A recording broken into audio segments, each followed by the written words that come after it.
بسم اللہ الرحمن الرحیم۔ السلام علیکم ورحمۃ اللہ وبرکاتہ۔ سلام کے آداب میں سے بات چل رہی تھی، تو اس میں سے ایک بات یہ کہ بعض مرتبہ ایک مجلس لگی ہوتی ہے جس کے اندر مختلف لوگ بیٹھے ہوتے ہیں اور بات کر رہے ہوتے ہیں۔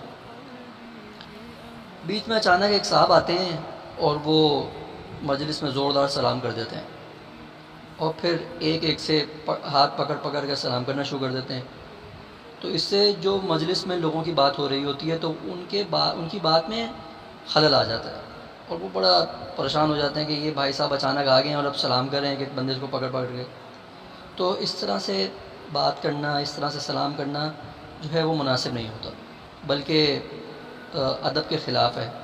اگر آپ کو بات کرنی ہے تو آپ آئے مجلس میں، دیکھا کہ بہت زیادہ لوگ بیٹھے ہوئے ہیں، بات چل رہی ہے، تو آپ بھی اپنا ایک کونا پکڑ کے بیٹھ جائیں۔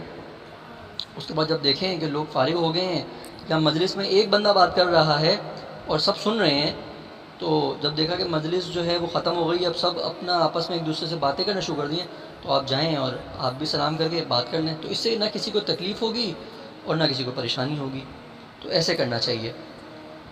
اسی طریقے سے بعض مرتبہ یہ ہوتا ہے کہ مسجد کی مثال اگر لی جائے تو نماز کا وقت ہوتا ہے اور ساری مسجد کے اندر صفیں بھری ہوئی ہوتی ہیں اور پیچھے سے لے کے آگے تک لوگ بیٹھے ہوئے ہوتے ہیں۔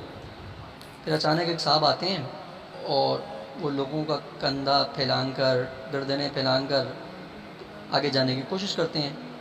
اب اس سے کیا تکلیف ہوتی ہے لوگوں کو کہ کسی کو دھکا لگتا ہے، تو کسی کو کندھے پہ پاؤں لگ جاتا ہے، تو کسی کے سر پر لات لگ جاتی ہے، تو لوگوں کو پریشانی ہوتی ہے۔ اور لوگوں کو پریشان کرنا، لوگوں کو ایذا دینا، یہ ایک اچھے آدمی کا کام نہیں ہے، بلکہ یہ بے ادبی والی بات ہے۔ اب اس سے کچھ لوگ جو ہیں، اس سے کچھ باتیں جو ہیں وہ بری نکلتی ہیں۔ وہ کیا؟ ایک بات تو یہ کہ اس کے اندر سب سے بڑی بات کہ آپ ایک انسان کو تکلیف دے رہے ہیں، اور انسان کو تکلیف دینا بری بات ہے۔ دوسری بات کہ ایک بندے کے اندر ایک بڑائی، ایک تکبر والی بات آتی ہے کہ میں آگے جا رہا ہوں اور یہ لوگ یہاں بیٹھے ہیں اور میں تو اچھا بندہ اور یہ برے لوگ۔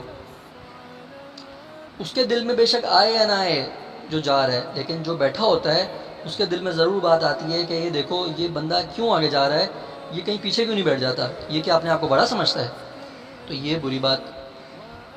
تیسری بات کیا کہ دل میں بات یوں آتی ہے، جو جانے والا ہوتا ہے اس کے دل میں بات آتی ہے کہ میں تو بڑا نمازی، بڑا پرہیزگار، میں تو آگے جا کے پہلی صف میں بیٹھوں گا، اور یہ لوگ جو ہیں پیچھے بیٹھے ہوئے ہیں تو یہ زیادہ دیندار نہیں ہیں، یہ مجھ سے کم دیندار ہیں، تو ایک ریاکاری والی بات بھی آتی ہے۔ تو یہ ساری باتیں جو ہیں ایک اچھے معاشرے میں نہیں ہونی چاہیے، بلکہ ایک اچھا معاشرہ وہ کہلاتا ہے جو ایک دوسرے کا ادب کرے، ایک دوسرے کا خیال کرے، ہر چیز کے اندر ایک دوسرے کا خیال کرے، نہ کہ مخصوص چیزوں میں خیال کرے۔ مسجد کے اندر یا پھر اپنی کسی بھی عبادت خانے میں لوگ جاتے ہیں، دوسرے لوگ بھی ہیں عبادت خانوں میں جاتے ہیں، یا پھر کسی مجلس میں جاتے ہیں، کسی بھی قسم کی گیدرنگ ہوتی ہے، کوئی قسم کی دعوت ہوتی ہے، تو اس کے اندر جب جاتے ہیں تو اچھا معاشرہ وہ کہلاتا ہے جو ایک دوسرے کو رسپیکٹ دے، ایک دوسرے کی عزت کرے۔ اچھا، اور اسی طرح سے جو بعض مرتبہ ایسا ہوتا ہے کہ لوگ آتے ہیں اور شروع میں آتے ہیں لیکن بیٹھتے پیچھے ہیں۔ اب اس سے یہ خرابی یہ پیدا ہوتی ہے کہ آگے کی جتنی جگہ ہوتی ہے، جتنی جو اسپیس ہے وہ خالی رہتا ہے، تو جو سب سے پہلے آنے والے ہیں وہ پیچھے بیٹھ گئے، آگے کا اسپیس خالی رہ گیا۔ اب جو بعد میں آنے والے لوگ ہیں ان کو پیچھے بیٹھنے کی جگہ نہیں ملتی، تو پھر ان کو لازمی سی بات ہے ان کو پاؤں پھیلانے ہی پڑتے ہیں آگے جانے کے۔ تو یہاں پہ غلطی کس کی آ گئی؟ یہاں پہ پہلے آنے والوں کی غلطی آ رہی کہ وہ پہلے پیچھے کیوں بیٹھے، ان کو چاہیے تھا آگے بیٹھے۔ اب بعض مرتبہ یہ ہوتا ہے کہ بیٹھنے والے جو ہیں وہ آگے آگے تو بیٹھ گئے، لیکن پھر بھی بعد میں آنے والا پاؤں پھیلان کے آگے جاتا ہے، تو یہ غلط بات ہے۔ تو دونوں طرف سے غلطی آ رہی ہوتی ہے، تو پہلے آنے والوں کو چاہیے وہ آگے بیٹھیں، اور بعد میں آنے والے جیسے پیچھے جگہ ملتی جائے تو جگہ بنا کے بیٹھتے جائیں، اسپیس نہ چھوڑیں۔ اسی طریقے سے بیٹھنے کا بھی ایک طریقہ ہے۔ بعض لوگ ایسے بیٹھتے ہیں کہ بالکل اسپیس ہی نہیں دیتے، بہت زیادہ آگے والے پیچھے والے سائڈوں کے بندوں کے ساتھ چپک کے بیٹھ جاتے ہیں۔ بعد میں جب تھوڑی دیر ہونے لگتی ہے تو پھر وہ ہلنا جلنا شروع کر دیتے ہیں، کیونکہ ان کو تکلیف ہوتی ہے بیٹھنے میں، تھک جاتے ہیں تو ہلنا جلنا شروع کر دیتے ہیں۔